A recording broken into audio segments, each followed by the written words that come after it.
এই যে আপনাদের মুর্শিদাবাদী মনে হচ্ছে সম্ভবত একটা চ্যানেল আছে পল্লীগ্রাম না কি বলছে শফিকের ভিডিও, হ্যাঁ, ফচকে ছেলে কি করে পরের মেয়েকে পটিয়ে পাটিয়ে বিয়ে করতে হয় এটা দেখায়, দেখায় না? হ্যাঁ, আর কি করে বউ সাজতে হয় এটা দেখায়, কি করে পরের মেয়েকে এরকম করে গুতা দিতে হয় এটা দেখায় ওখানে, হ্যাঁ, কি করে কাকে চোখ মারতে হয় এটা দেখায়। চলবে, বুঝতে পারলেন? এরা কিছু বুঝবে না। তো আদম জাতের লোভ লালচ মেলে আছে। একটা লোক চোর ছিল আগে, তো চুরি করা ছেড়ে দিয়েছে, তার তোবা তাহিজ করেছে, বলে যে জীবন আর চুরি করবো না, ভালো হয়ে যাব। ভালো হয়ে যায়, ছেড়ে দেয় চুরি করা, বহুত দিন হয়ে গেছে। একদিন স্টেশন, আপনার বনিডাঙ্গা স্টেশন আছে, আপনার স্টেশনে তো ছোট মুসাফিরখানা, কোনো কোনো স্টেশনে বড় বড় মুসাফিরখানা আছে। তো বড় মুসাফিরখানাতে বেচারি আছে, এই খ্যাপা করেছে কি জানেন, বলছে চুরি করা তো ছেড়ে দিয়েছি, একটু কাজ করিয়ে দিয়েছি। বলে কি? এক হাত দেখিয়ে দিই মুসাফিরখানার লোকটিকে, মনে মনে বলছে একটা হাত দেখিয়ে দিই। বলে কি? ই তখন করেছে, গোটা মুসাফিরখানার লোকজন ভোর রেখে যে সবাই নিন চলে গেছে, রোটার চালু করে দেয় সবাই,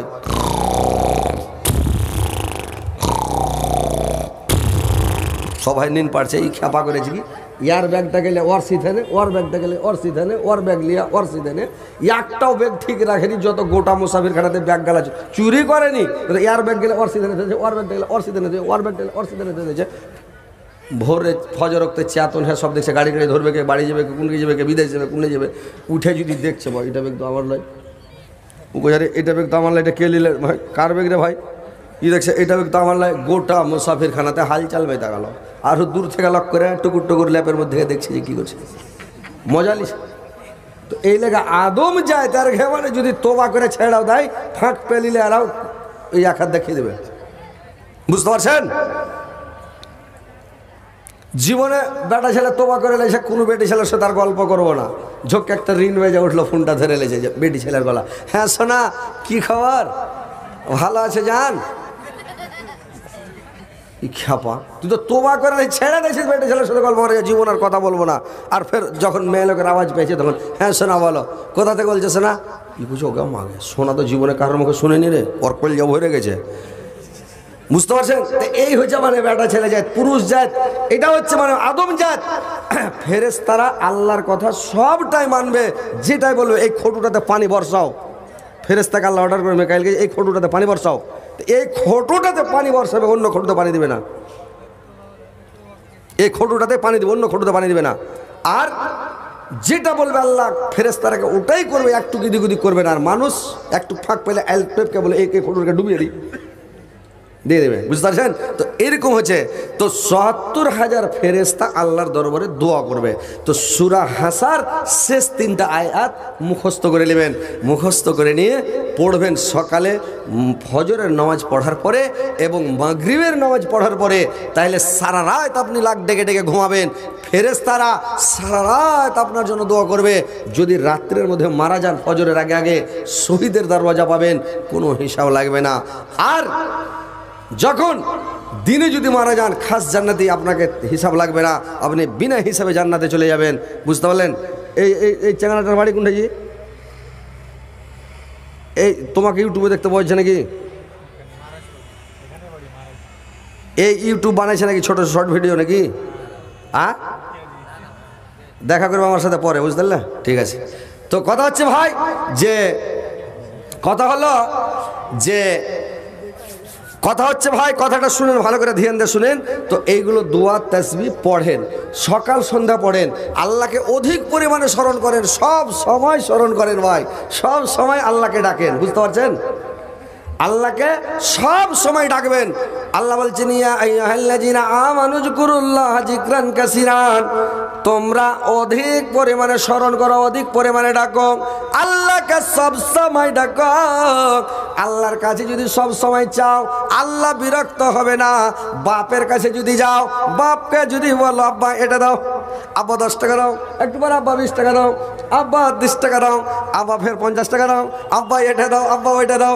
যদি খালি আব্বা আব্বা করে, এটা চাই ওটা চাই, কিন্তু ভাইরে আমার এটা চাই ওইটা চাই যদি বলে, তো ওই লোকটা কি করবে, মানে বাপ বিরক্ত হয়ে যাবে। আল্লাহকে যদি আল্লাহকে যদি সব সময় ডাকেন, সব সময় যদি ডাকেন আল্লাহকে, আল্লাহ কোনো সময় বিরক্ত হবে না। আল্লাহ সব সময় নিত্য এবং নতুন। আল্লাহর কাছে যত যাবেন, যতবার যাবেন, যত যাবেন, আল্লাহ কোনো সময় বিরক্ত হবে না ভাই। আল্লাহ বিরক্ত হবে না, ঘুরে ঘুরে চাই সেটাও বলবে না, বারে বারে সেটাও বলবে না। আল্লাহকে যত ডাকতে পারেন ডাকেন, আল্লাহর কাছে চাহেন, আল্লাহকে খুশি করেন। ভাইরে আমার, বন্ধুরে আমার, আর আপনার সকাল সন্ধ্যা আল্লাহকে বেশি বেশি করে স্মরণ করেন। আল্লাহর রাসূল বলেন, একটা সাহাবী আছে, আল্লাহর নবীকে বললেন, নবী গো, আজকে রাত্রে আমি ঘুমাতে পারিনি, আজকে রাত্রে আমি ঘুম যেতে পারিনি, আজকে রাত্রে আমার ঘুম হয়নি। ব্যথাতে আল্লাহর রাসূল বললেন, কিসের ব্যথা? বললে, আমাকে বিচ্ছাতে ছেড়ে, বিচ্ছুর ব্যথাতে আমি ইলিচিন পাইনি, আরাম পাইনি। এই কথা যখন বলল, আল্লাহর রাসূল বললেন, এই দোয়াটা যদি তুমি মাগরিবের নামাজ পড়ার পরে 3 বার যদি পড়ে নিতে, কিংবা ফজরের নামাজ পড়ার পরে 3 বার যদি দোয়াটা তুমি পড়ে নিতে, তাহলে 3 বার পড়ালে তোমাকে সাপ বিচ্ছু কিছু স্পর্শ করতে পারতো না, তোমাকে সাপে কাটবে না, বিচ্ছুতে কাটবে না। আউযু বিকালিমাতিল্লাহি তাম্মাত মিন শাররি মা খালাক, আউযু বিকালিমাতিল্লাহি তাম্মাত মিন শাররি মা খালাক। আপনি এই দোয়াটা 3 বার যদি পড়লেন, আপনাকে কোনো সাপে কামড়াবে না, বিচ্ছুতে কামড়াবে না, আর যদিও কেটে দেয় আপনাকে বিষ লাগবে না। আল্লাহর রাসূল বললেন, এই দোয়াটা তুমি 3 বার পড়ে নিও ফজরের নামাজ পড়ার পরে, তোমাকে কোনো জিনিসে দংশন করবে না। বুঝতে পারছেন? কিন্তু এই তাসবিহ গালা কি পড়বে? মানুষ সালাম ফিরার পরে যেমনই সালাম ফিরা হলো, এই সালাম ফিরা উড়ে গেল। জুমার দিন দেখবেন, জুমার নামাজ যখন পড়া হলো, আসসালামু আলাইকুম ওয়া রাহমাতুল্লাহ, সালাম ফিরা ঘুরে দেখবেন একটা লোক ভর ভর করে সব উড়ে গেল। মসজিদে লোক বসে থাকে না, সব উড়ে গেল। এই পাগলেরা যদি জানতো যে মসজিদে আগা কাতারের কি নাকি, আগে মসজিদে যাওয়ার কি নাকি, জুমার দিন সকালে মসজিদে যাওয়ার কি নাকি, মসজিদে আজান দেওয়ার কি নাকি যদি জানতো, আল্লাহর রাসূল বলছেন, তুমি আজানের যদি খালি ফজিলত জানতে, তো মানুষ হুড়াহুড়ি করে, মারামারি করে, লাটারি করে আজান দিত। বুঝতে পারছেন?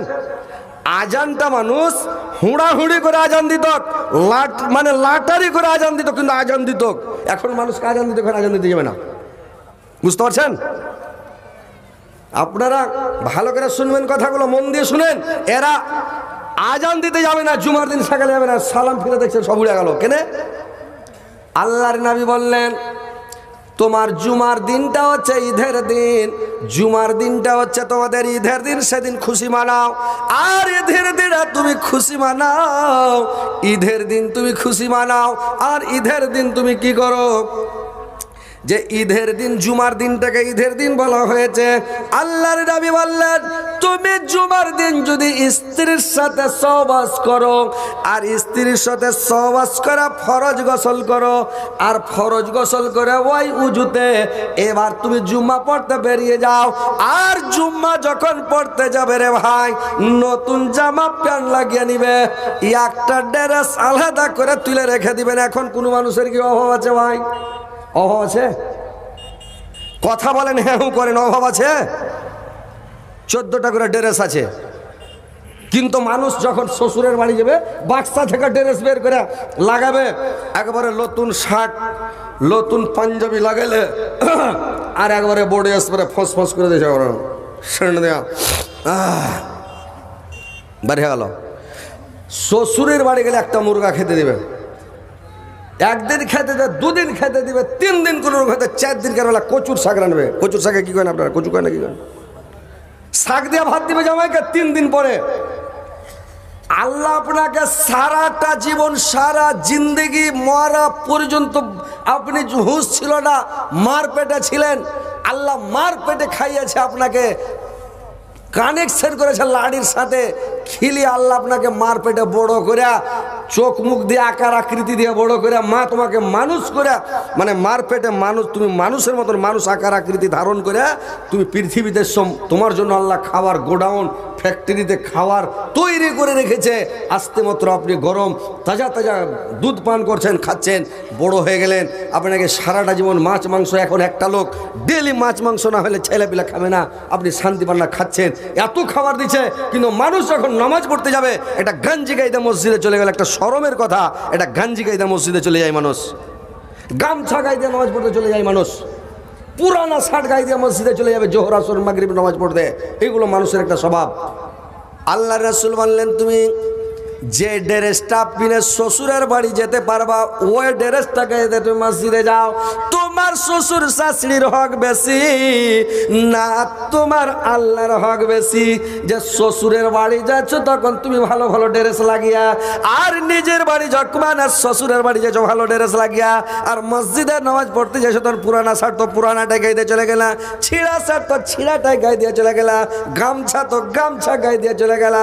যদি কোনো সময় পেলে স্ত্রীর ওড়নি খান গায়ে দিয়ে চলে গেলাম, ওড়নি গায়ে দিয়ে তুমি শ্বশুরের বাড়ি যেতে পারবে? যাও তো দেখি।